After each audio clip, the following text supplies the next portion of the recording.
Frankly, my dear, I don't give a damn. Call me Mr. Tibbs. Bazinga! Some days you just can't get rid of a bomb. Welcome. What the?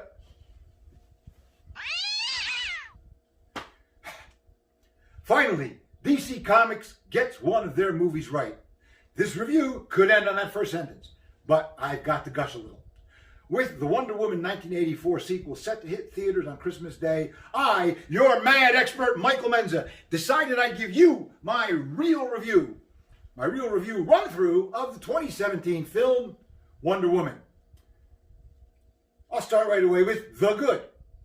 You have to get the fight scenes right. You just have to.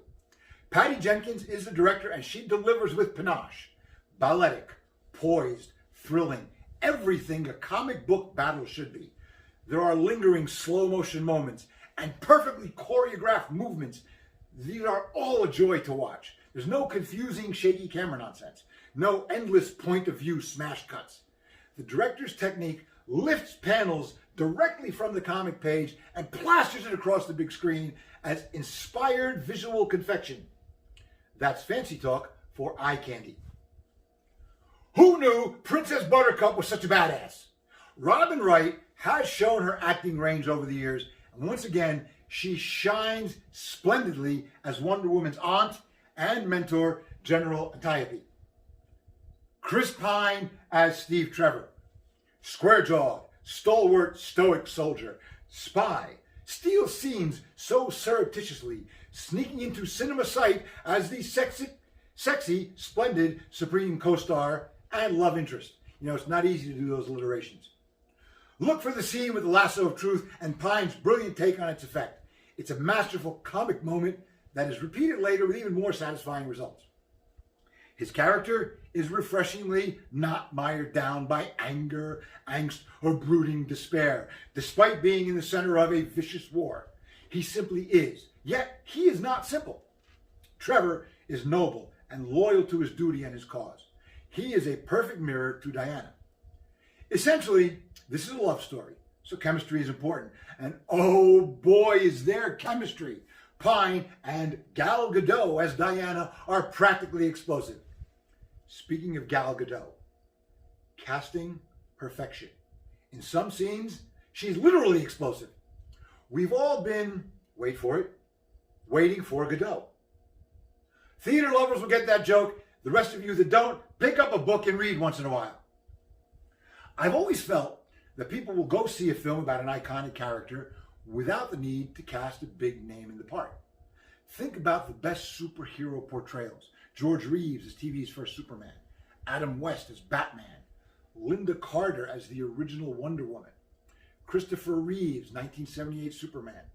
Even Michael Keaton and Henry Cavill were relatively unknown when they took on the roles. Hugh Jackman, Tobey Maguire, Tom Holland, Hemsworth, Evans, Pratt, the list goes on and on. Chris Pine as Captain Kirk. I think it serves the stories better when we're not being constantly reminded that, hey, that's Rocky under the Judge Dredd mask.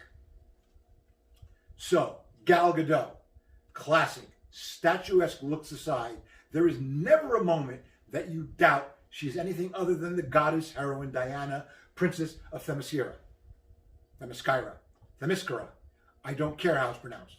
Her single-minded approach to ending the threats against humanity are inspiring. This is what a superhero role model should be.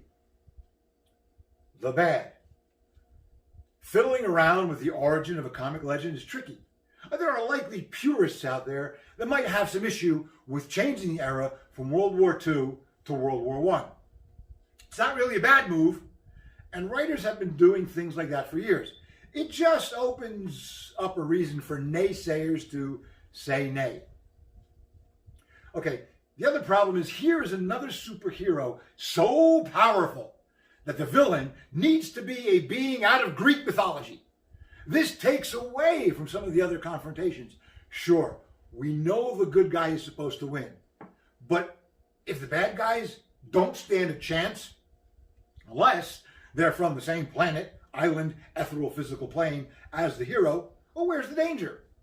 Why are we always forced to wait for Zod or Doomsday. Not a spoiler, Doomsday and Zod are not in this film. I'm referring to Superman. And if you haven't seen any of these films by now, too bad. There are some predictable moments, and there are telegraphed character reveals that border on cliche. You will find yourself thinking more than once, I knew it, or, oh, that was so obvious. There's one scene reminiscent of a Clark Kent and Lois Lane moment from the 1978 Superman movie that I hope is an homage. You will recognize it when you see it if you know the film I'm talking about. This is set just over 100 years ago, so it's sometimes painful to watch the male-centric attitude of the times. Were they really that repressive to women? It's hard to imagine a time so socially backwards. And yes, the irony of what I just said did not escape me. Even today, there are men who might find this movie distasteful because the lead character is a woman, the director is a woman. Oh, and not just any woman, one who is stronger, more athletic, smarter, and more virtuous and honorable than those men who don't understand her. This is a form of thinking that should have ended generations ago. Oh, and you misogynistic troglodytes who are thinking, it's a movie, anyone can look stronger in a movie. You need to know that Gal Gadot filmed some of her most demanding action sequences while she was more than 5 months pregnant. The rest. This is a period piece that takes place during the war to end all wars. And every costume, every scene, even the dialogue is consistent and transporting. I always love a well laid out period film and could not get enough of what I saw. The first major reveal of the Wonder Woman costume is so jolting. The scene, No Man's Land, with Rupert Gregson-Williams' score reaching its most dramatic moment, followed by a breathtaking action sequence, made the whole film worthy of the title Wonder Woman. I actually heard myself gasp in delight. Seriously, I let out an audible Where Man of Steel went wrong, Wonder Woman went right. Here is a hero possessed of nearly absolute power who does not let it corrupt or confuse her. She doesn't wallow in angst or trepidation. She is a warrior princess who maintains her nobility and does what is right. She presents a standard that we should all strive towards. Here's my final rating. See it today. Now. Find a date. And if you already seen it, see it again. There's a sequel coming very soon. Be a good lead-in. Currently, you can find it streaming on HBO Max. Okay, I'm going to give a quick word about the new HBO Max streaming service. I have rated other streaming services before. This is the newest one out there. It's available for $14.99 a month. That may sound a little bit more expensive than Netflix, and it is by only a few pennies. But what many people don't know is that if you already have an HBO app or a subscription to regular HBO on your main smart TV, cable service, or Amazon platform, you probably already have HBO Max. All you need to do is download the app. Or if you're an AT&T mobile user like myself, there is a deal with their Elite Family Plan that many of you might already be signed up for only $10 extra a month. For that $10, you will get HBO with your phone plan. Again, just download the app and sign in. Sadly, you Roku users, well, Roku has not signed a deal with HBO Max yet, so you guys, oh well. Is it worth the money? Hell yes. There is more content available on HBO Max than on Disney Plus or Peacock or Apple TV. Scrolling through the app, I discovered to my utter delight that it also carries content from the DC streaming service, hence Wonder Woman. Also, all the Superman movies, Joker 2, the Batman movies from the 80s, and many more, too many to possibly mention. Also, there is content from the Cartoon Network, Studio Ghibli, Criterion, and if you're anything like me, holy shit, Turner Classic Movies. I just finished watching The Maltese Falcon for the umpteenth time, and Bringing Up Baby. Tomorrow, The Philadelphia Story, and the musical version, High Society, with the extremely beautiful Grace Kelly. I'm not trying to sell you, just passing on my informed opinion as the mad expert. I get no commission or recognition from HBO or AT&T. But if you HBO guys are watching, hint, hint. I will say this much.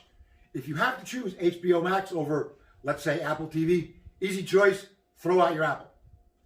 And one last, very important reason to subscribe.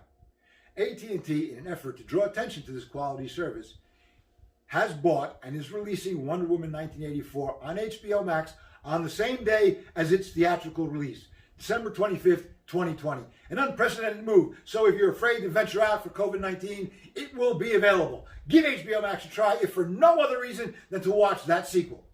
If you think it's not worth it, you can cancel with no penalties. Personally, I'm keeping it, mainly for the Turner Classic Movies and DC connection.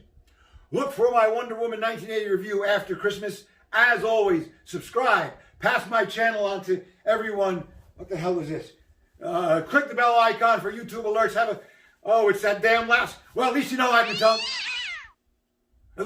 telling the truth this whole time.